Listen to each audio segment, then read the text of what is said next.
नमस्कार दोस्तों। आज हम बात करने वाले हैं दुनिया की सबसे महंगी कैमरा के बारे में। इस कैमरा आपको 80,000 करोड़ पड़ती है। ये कैमरा का नाम है जेम्स वेब स्पेस टेलीस्कोप। आइए आज हम जेम्स वेब स्पेस टेलीस्कोप के बारे में बात करेंगे। JWST एक इंफ्रारेड स्पेस टेलीस्कोप है। टेलीस्कोप की हिस्ट्री 17th सेंचुरी से स्टार्ट हुई, जब गैलीलियो गैलीली ने दुनिया का पहला टेलीस्कोप को इन्वेंट किया था। JWST आज तक की सबसे एडवांस्ड और सोफिस्टिकेटेड टेलीस्कोप है। इसको बनाने में नासा, यूरोपियन स्पेस एजेंसी और कैनेडियन स्पेस एजेंसी ने मिलकर काम किया है। इसका नाम एक यूएस मरीन जेम्स वेब से आया है, जो नासा की फेमस एडमिनिस्ट्रेटर थे अपोलो मिशन के समय। जब नासा 1997 में हबल टेलीस्कोप को अंतरिक्ष में भेजा था, उसकी बहुत गलतियों से नासा को बहुत सीखनी मिली और बहुत पैसे गंवाने पड़े। एक कमेटी फॉर्म होती है और डिसाइड किया जाता है कि अगर हमें स्पेस को और गहराइयों से समझने के लिए हबल से भी ज्यादा पावरफुल टेलीस्कोप की जरूरत है।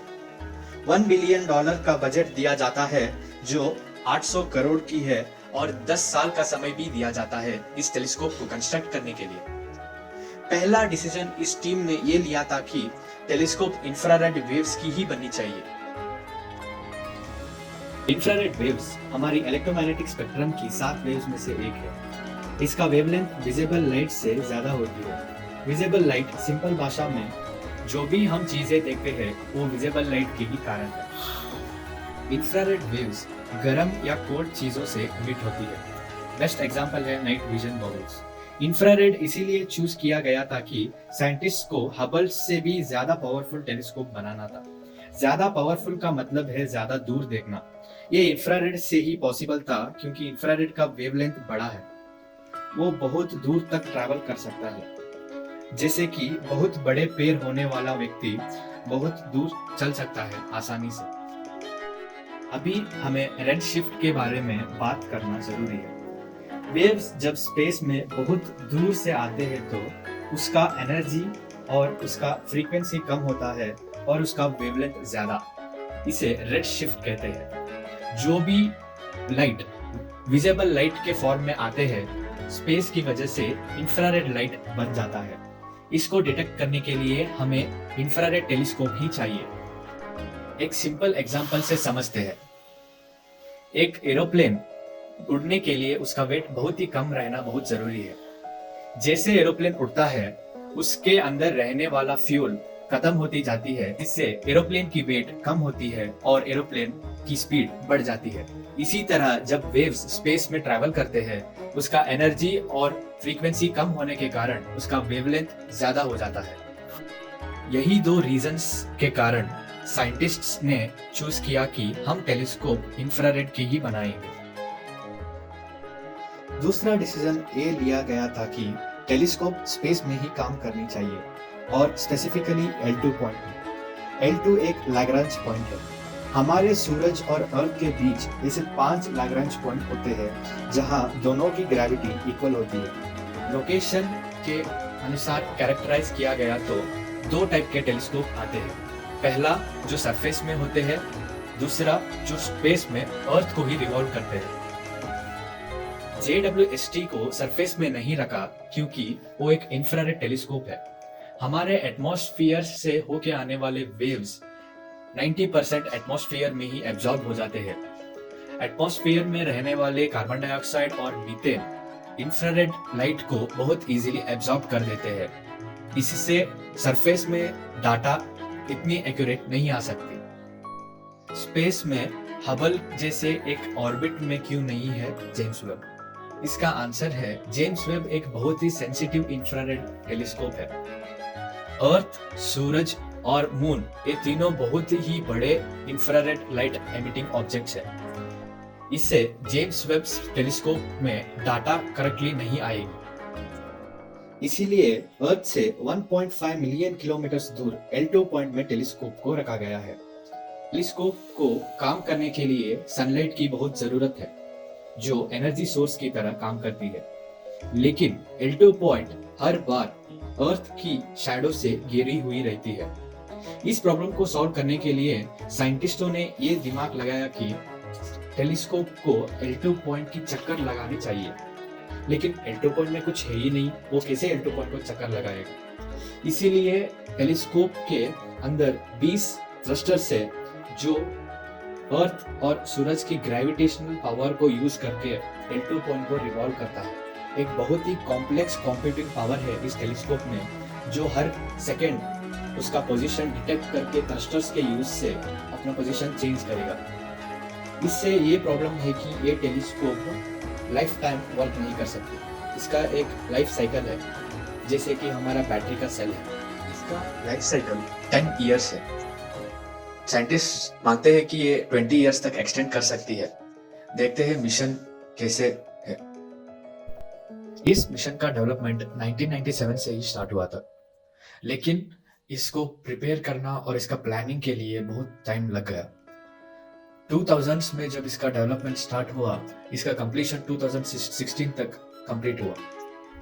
2016 के बाद इसको 5 साल विगरसली टेस्टिंग करना पड़ा। टेस्टिंग के बाद ये लॉन्च करने के लिए 2021 में कंप्लीट होता है। अब हम बात करेंगे JWST की फीचर्स के बारे में। JWST हबल से 7 टाइम्स लार्जर और 100 टाइम्स बेटर है। इसका जो प्राइमरी मिरर है जिससे हम लाइट कलेक्ट करते हैं, वो दुनिया का लार्जेस्ट मिरर है और उसे गोल्ड और बेरिलियम से बना गया है। वो एक पीस का प्राइमरी मिरर नहीं है, उसमें 18 स्मॉल सेक्शंस है और हर एक सेक्शन के पीछे मोटर्स लगे हुए हैं। हम हर एक मोटर को बहुत एक्यूरेसी से कंट्रोल और मेंटेन कर सकते हैं। नासा ने बहुत ही एडवांस्ड स्ट्रैटेजी को अप्लाई किया है इस टेलीस्कोप को डिजाइन करने में। इस पूरा टेलीस्कोप को 2 भाग में डिवाइड किया है। एक भाग सन फेसिंग है और दूसरा सन को अवॉइड करने वाली है। इन दोनों भागों को एक टेनिस कोर्ट से भी बड़ा एक सन शील्ड से प्रोटेक्ट किया जाता है। सन फेसिंग पार्ट में हमें क्रायो कूलर मिलता है, जिसका यूज हम बाद में देखेंगे, और इसके साथ हमें फाइन गाइडेंस सिस्टम मिलता है जो एक एडवांस्ड कंप्यूटर है, बहुत ही स्मार्ट है। और सोलर पैनल्स मिलते हैं जिससे टेलीस्कोप को एनर्जी मिलती है, और एंटेनास मिलते हैं जिससे हम अर्थ से वापस कनेक्ट कर सकते हैं। अगर हम उस साइड देखेंगे जो सन को अवॉइड करता है, वहाँ 4 कैमरास है जिसका नाम है नीरकैम, निरिस, नीरस्पेक और मीरी, और 3 मिरर्स है, प्राइमरी मिरर, सेकेंडरी मिरर और टर्शियरी मिरर, जिससे हम फोटो ले सकते हैं। पहले हम नीरकैम, निरिस और नीरस्पेक के बारे में बात करेंगे, जो बहुत ही एडवांस्ड कैमरा है और बहुत ही कोल्ड टेम्परेचर में ही काम करते हैं। इसको यूरोपियन स्पेस एजेंसी और नासा ने मिलकर बनाया था। ये नियर इंफ्रारेड वेव्स से डिटेक्ट करते हैं, जो 0.625 माइक्रोमीटर्स की वेवलेंथ है। एक कैमरा और स्पेक्ट्रोस्कोपी से बने हैं। स्पेक्ट्रोस्कोपी का मतलब है जो इंफ्रारेड वेव्स टेलीस्कोप डिटेक्ट करता है, वो बहुत सारे अलग अलग फ्रीक्वेंसी की वेव से बनी होती है। स्पेक्ट्रोस्कोपी इस वेव्स को सेपरेट करके स्टडी करने में हेल्प करती है। फॉर एग्जाम्पल, स्पेक्ट्रोस्कोपी से वेव्स को स्टडी करके जो ऑब्जेक्ट इस वेव को एमिट कर रहा है, उसका केमिकल कंपोजिशन, उसका एज और इसका डिस्टेंस को बता सकते हैं। 4th सेंसर है मिरी, जो कैनेडियन स्पेस एजेंसी ने बनाया है, और इससे बहुत एक्सपेक्टेशंस है। क्यों? क्योंकि ये बहुत ही बड़े वेवलेंथ की वेव्स को डिटेक्ट कर सकती है। इसे हम बिग बैंग होने के कुछ साल बाद हमारे यूनिवर्स कैसा था वो देख सकते हैं, और यह कैमरा स्पेस की डस्ट और गैसेस से आर पार देख सकती है। ये सभी सेंसर्स बहुत ही कोल्ड टेम्परेचर में काम करते हैं। -233 डिग्री सेल्सियस में ये सभी काम करते हैं। मेनली मिरी इससे भी कोल्ड टेम्परेचर यानी -269 डिग्री सेल्सियस में काम करती है। सब अलग मिरी को छोड़ के दूसरे सेंसर्स को हमें कोल्ड करना नहीं पड़ेगा, क्योंकि वो स्पेस का टेम्परेचर ही -233 डिग्री सेल्सियस के पास होती है। लेकिन मिरी को हम सेपरेटली और स्पेशल करके कूल करना पड़ेगा, वरना वो काम नहीं करेगी। उसको कोल्ड करने के लिए एक हीलियम क्रायो कूलर का इन्वेंशन किया गया है। इतना कोल्ड टेम्परेचर जरूरी है क्योंकि इंफ्रारेड बहुत ही सेंसिटिव होती है, और सिंपल आंसर है कि जितना दूर आपको और जितना पास्ट में आपको स्पेस में देखना है, उतनी ही कोल्ड और हायर वेवलेंथ की वेव से टेलीस्कोप बनाना पड़ेगा। आपने सही सुना। हम इस टेलीस्कोप से पास्ट देख सकते हैं। लाइट या इंफ्रारेड वेव्स को ट्रैवल करने के लिए एक स्पीड होती है। नॉर्मली लाइट 3 लाख किलोमीटर पर सेकंड की स्पीड में जाती है। मतलब है जो सूरज की रोशनी क्रिएट करती है वो हमारे आंखों को आके रीच होने के लिए 8 मिनट्स लगेंगे। तो हर बार हम सूरज को देखेंगे वो 8 मिनट पुराना सूरज होगा। अब सोचो जो स्टार मिलियन मिलियन किलोमीटर दूर है वो कितना पहले की दिखेगी। JWST 13.8 बिलियन ईयर्स पीछे देखने की पावर रखती है। ये डिस्टेंस और टाइम की खेल है। इस टेलीस्कोप को बनाने में पूरे 80,000 करोड़ रुपए खर्च हुए। आप पूछते होंगे क्यों? नासा दुनिया की मोस्ट पावरफुल टेलीस्कोप बना रही थी जो पहले कोई भी नहीं सोचा था। ये इतना कॉम्प्लेक्स है कि 10,000 साइंटिस्ट्स और इंजीनियर्स 3 कंट्रीज और बहुत सारे प्राइवेट स्पेस कंपनीज मिलकर इस टेलीस्कोप को बनाया है। इसको बनाने में बेरिलियम और गोल्ड जैसे कॉस्टली एलिमेंट्स और इसको ट्रांसपोर्ट करने के लिए हजारों घंटों का खर्च हुआ है। यूएस कांग्रेस की बदलती हुई गवर्नमेंट और कोविड की वजह से इसका बजट पूरा हिल गया था। इस मिशन को कैंसिल करने तक सोच चुके थे। टेलीस्कोप जो भी बनाना है वो अर्थ पे ही सही काम करना बहुत जरूरी था, क्योंकि लॉन्च के बाद इसे रिपेयर करना इम्पॉसिबल है। क्यों? अगले सेक्शन में बताऊंगा। इसीलिए साइंटिस्ट्स ने टेलीस्कोप को पूरा 5 साल टेस्ट किया, बहुत फेल हुए। उसे रिपेयर करने के लिए बहुत खर्चा आया। इंजीनियर्स ने 344 ऐसे पॉसिबल फेल्यूर पॉइंट्स ढूंढे थे। एक भी हुआ तो पूरा मिशन खत्म हो जाता था। इसके ऊपर ये टेलीस्कोप बहुत बड़ी है। इसे स्पेस में भेजने की कोई रॉकेट नहीं है। साइंटिस्ट्स ने टेलीस्कोप को फोल्ड करके स्पेस में भेजा, जो L2 तक जाते समय धीरे धीरे अनफोल्ड होकर असेंबल होता था। ऐसा टेक पहले कोई भी नहीं किया है। और इसका प्राइमरी सेंसर्स के 18 मिरर्स है जो एडजस्ट होने के लिए 6 महीने लगते हैं। इतना एडवांस्ड मशीन को बनाने के लिए करोड़ों में पैसे तो गंवाना जरूरी था। पिछले सेक्शन में बोला था कि इसका सर्विस करना इम्पॉसिबल है, क्योंकि ये अर्थ से 1.5 मिलियन किलोमीटर दूर में है। आज तक कोई ऐसी टेक्नोलॉजी डेवलप नहीं हुई जो उतना दूर ट्रैवल करके रिपेयर कर सकता हो।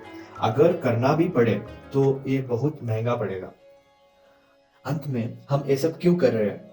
इतने लोगों का रोजगार, इतना साइंटिस्टों का कीमती वक्त और करोड़ों करोड़ों रुपए।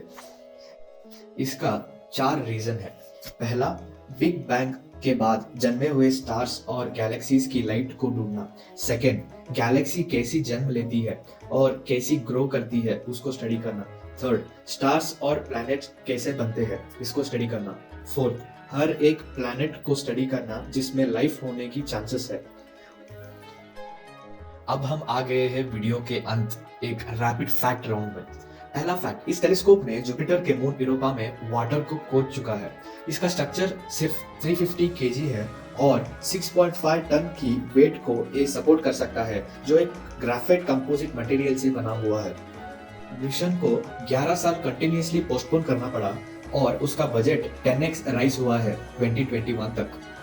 मिरी को कंट्रोल करने के लिए एक क्रायो कूलर का इन्वेंशन किया है नासा ने, जिसको बनाने में $1 बिलियन और 5 साल का टाइम लगा है। उन्होंने एक एसी फ्रिज की इन्वेंशन की है जिसे एक बार ऑन करने में वो 10 या 20 साल काम कर सकती है। इस टेलीस्कोप को डिवाइड करने वाला टेनिस कोर्ट से भी बड़ा सनशील्ड एक कैप्टॉन करके एक मटेरियल से बना हुआ है, जो ह्यूमन हेयर से भी थिन है और ये 600 डिग्री सेल्सियस तक के टेम्परेचर को डिफरेंस रख सकता है। इसका टोटल मेमोरी का साइज सिर्फ 68 GB है, जो हमारे मोबाइल फोन्स और कंप्यूटर्स को कंपेयर किया तो बहुत ही कम है। ये हर दिन 58 GB का डाटा भेजती है वापस अर्थ को, और इसे भेजने के लिए उसे 4 घंटे लगते हैं और उसे ये 48 Mbps की स्पीड में भेजती है। जो टेक्नोलॉजी इस टेलीस्कोप यूज करती है वही सेम टेक्नोलॉजी को यूज करके पिछले साल रेडियो वेव्स की मदद से ब्लैक होल्स की इमेज को भी खोजा गया था। इस टेलीस्कोप को बनाने के लिए दुनिया का सबसे क्लीनेस्ट रूम को बनाया है। वो रूम गॉडर्ड के स्पेस एजेंसी में है, जो नासा की भी एक पार्ट है। इसको लॉन्च करते समय और ये L2 तक जाते समय बहुत सारे मीटियोर शॉवर्स हुए हैं। इस टेलीस्कोप के ऊपर और उसे कुछ भी नहीं हुआ है। इस टेलीस्कोप कितनी भी दूर एक ऑब्जेक्ट को कैप्चर करने के लिए सिर्फ 10 या 15 मिनट की एक्सपोजर टाइम लेती है। अगर हम इसे हबल से कंपेयर करें तो हबल एटलीस्ट 11 से 15 घंटे की टाइम लेती है। उम्मीद है आपको वीडियो अच्छा लगा। ऐसे वीडियो देखने के लिए चैनल को सब्सक्राइब करो और कमेंट करो अगला वीडियो कौन से टॉपिक में आनी आपको पसंद है। Thank you. एक मार्वल फैन होने के नाते पोस्ट क्रेडिट सीन ना हो तो ये वीडियो ही नहीं हो सकता। सो वेट फॉर इट।